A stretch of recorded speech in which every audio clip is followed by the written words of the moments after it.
Nous avons dit dans notre thème la semaine dernière, les valeurs indispensables pour bâtir une carrière durable. Dans ces valeurs, il est question ici pour vous, en tant que futur entrepreneur, de ne pas vous limiter ce que vous êtes déjà en train de faire. Il est question ici pour vous de chercher à pérenniser ça. Ce que vous faites aujourd'hui là, ça ne doit pas mourir aujourd'hui. Ça doit être quelque chose qui continue sur le temps. Vous avez vu, la dernière fois, l'architecte a pris l'exemple également sur moi. Je vous ai dit, ça fait 15 ans que je suis ici à Mbombo. Si je venais travailler pour un jour, un mois, une année, 2 années, j'aurais déjà fermé. Mais parce que j'ai su travailler, mettre certaines valeurs pour entrer dans le temps. L'entrepreneur n'est pas celui-là qui travaille seulement pour aujourd'hui. Qu'est-ce qu'un entrepreneur même? Un entrepreneur, c'est quelqu'un qui s'assoit et regarde les faits, ce qui manque dans la société. Il se dit, qu'est-ce que je peux proposer de meilleur pour apporter non seulement un confort, pour apporter une solution à un problème dans la société, également pour apporter également plusieurs autres aspects. Solution dans la société, ça peut être la diminution du taux de chômage. Il peut y avoir beaucoup de jeunes qui ne font rien. Vous vous dites que bon, tous ces jeunes qui sont là, si je décide d'acheter peut-être 30 brouettes et je commence à mettre tous ces jeunes en activité, ils ne vont plus faire dans les braquages, ils ne vont plus arracher les sacs, ils ne vont plus ci, ils ne vont plus ça. Ils vont même peut-être arrêter de prendre les stupéfiants et tout et tout. Vous êtes en train de résoudre un problème de la société en tant qu'entrepreneur. Et en résolvant ce problème, vous êtes en train d'offrir un travail. Le fait d'offrir, de recruter 10 jeunes, voilà la brouette, tu me donnes 500 chaque matin. Le 500 francs qu'il te donne chaque matin là, pour lui, c'est un avantage. Parce que dans ces 500, avec sa brouette, il peut travailler peut-être 2000, par exemple. Si il a travaillé 2000, il vient te donner 500. Pour lui, voir qu'il fait un bon business. Pour vous également, vous voyez que vous faites un bon business. Si vous avez comme ça 500 fois 10 brouettes, ça fait combien? Ça fait 5000 la journée. 500 fois, je ne sais pas, 100 brouettes. Ça va faire peut-être combien? 50 000 francs la journée. Que vous pouvez avoir là, 50 000 tous les jours. Parce que vous êtes en train d'apporter une solution. Mais maintenant, quand vous essayez dans l'innovation, pour moi, j'aime l'aspect innovation. Chaque technicien, on a pris l'exemple sur les plombiers.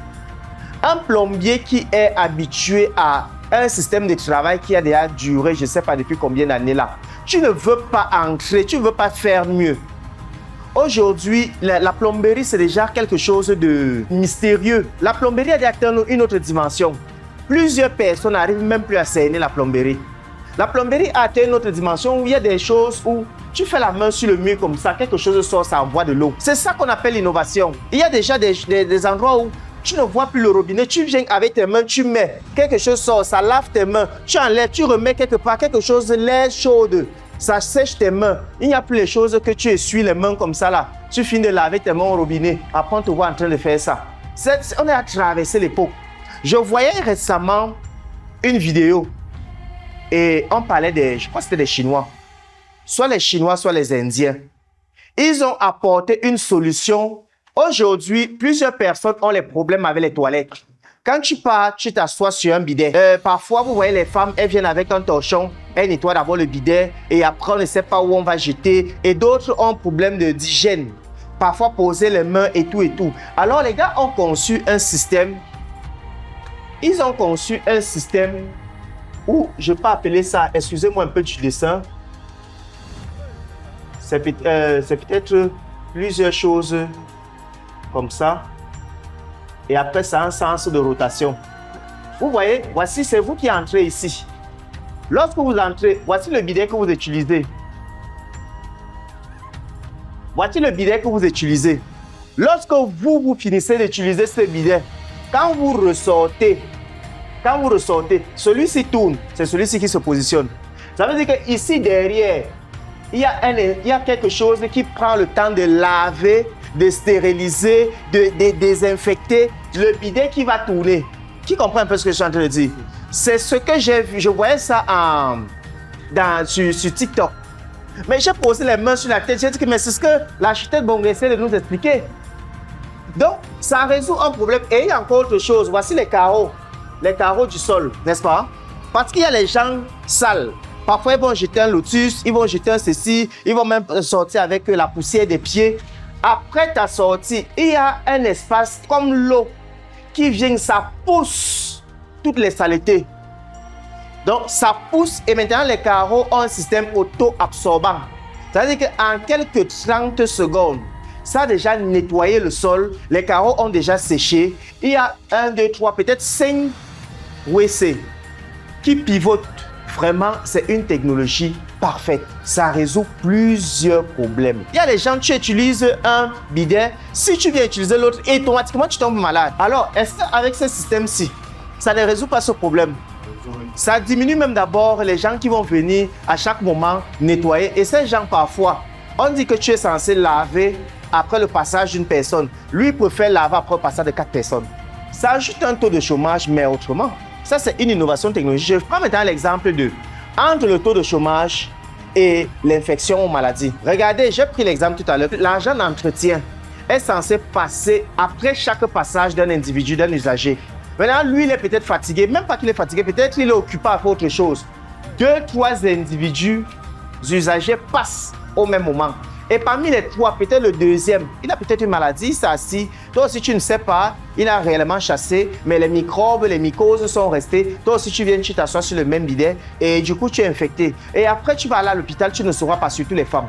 Donc, c'est un peu dans ça c'est l'innovation. Je regardais également au niveau de la menuiserie aluminium, l'innovation au niveau de ce qu'on appelle les coupes-sons et les coupes-eaux. Parce qu'on vous enseigne le système AEV, air au vent, le système d'étanchéité. Mais il y a une autre dimension supérieure à ça, ce sont les coupes-eaux. Maintenant, on met une fenêtre dans une piscine où il y a de l'eau qui presse. Si on met peut-être nos fenêtres sous pression, vous allez voir qu'il peut y avoir des infiltrations. Maintenant, on montre comment quelqu'un ferme la fenêtre. L'eau est là, ça fait tout ce que ça peut faire. Mais dès qu'il ouvre seulement un tout petit peu, l'eau commence déjà à jaillir. Ça veut dire que là, on est en train de vous montrer les joints d'étanchéité. Comment ça peut couper, que ce soit quelle pression d'eau. Maintenant, même ceux qui font dans la construction un ouvrage métallique, vous allez partir dans Pinterest. Vous allez voir des modèles que vous allez demander si ce sont les humains qui ont fait ça. Aujourd'hui, j'ai encore vu l'autre jour, toujours dans TikTok, parce que moi, je suis un abonné de tout ce qui est technologique. Vraiment, je peux finir tous mes mégas dessus. Quand je commence à voir quelque chose, je ne m'arrête pas. On me montrait un système de climatisation murale. C'est le mur qui rafraîchit la pièce. Il n'y a pas d'appareil. Et c'est venu résoudre un problème de les speeds qu'on met. Parfois, c'est volumineux. Ça sort une bosse. D'autres, ce qu'on met centralisé là, avec ça absorbe parfois les poussières. Du coup, ça résout ce problème. Alors, ils ont trouvé un système, je ne sais pas si c'est peut-être comme les chambres froides. Mais ils ont trouvé un système où, lorsqu'on construit la maison, ils installent des mécanismes à l'intérieur des murs qui font en sorte que ça régule la température. On n'a pas chaud, on n'a pas froid. Ça régule la température. Ça résout plusieurs autres problèmes. Les gens qui sont amoureux de l'architecture intérieure, par exemple, un vrai architecte ne peut pas vous accepter les ventilateurs qu'on a mis sur. Pardon. Ça ne peut même pas passer, même si c'est quel genre de salle de fête. Il ne va pas vous accepter les filles qu'on met là. D'autres, avant, on avait sorti les colonnes. Les grosses colonnes, on mettait en armoire. Vous connaissez ça, non? On met l'armoire là, ça essaie de gérer toute la salle. Après, on a enlevé, on est venu mettre au plafond. Ça résout les problèmes d'espace. Ça résout les problèmes de gestion même de l'espace. Si à l'endroit où on a mis l'armoire, il fallait mettre une table. Vous voyez que ça a occupé l'espace pour rien, non? Si maintenant où on met les speeds là, on veut mettre certains tableaux de décoration, ou alors on veut faire, surtout les décorateurs là, ils peuvent vous laisser une certaine qualité de peinture. Et si on vient, on pose un appareil dessus, ça n'en passe plus. Vous comprenez un peu? Alors les gars ont cherché encore, ils ont trouvé l'autre système qui sort. J'ai encore vu un plafond, toujours sur TikTok, où c'est comme si c'est un voile. C'est comme si c'est une fronde, comme si on pompait, on tend ça. Il y a tellement de choses dans l'innovation que tu restes comme ça, tu dis que non, vraiment, laissez-moi à mon niveau ici. Pour moi donc, derrière toutes ces choses, lorsque vous entrez dans ce système, je suis en train de chuter sur le rappel.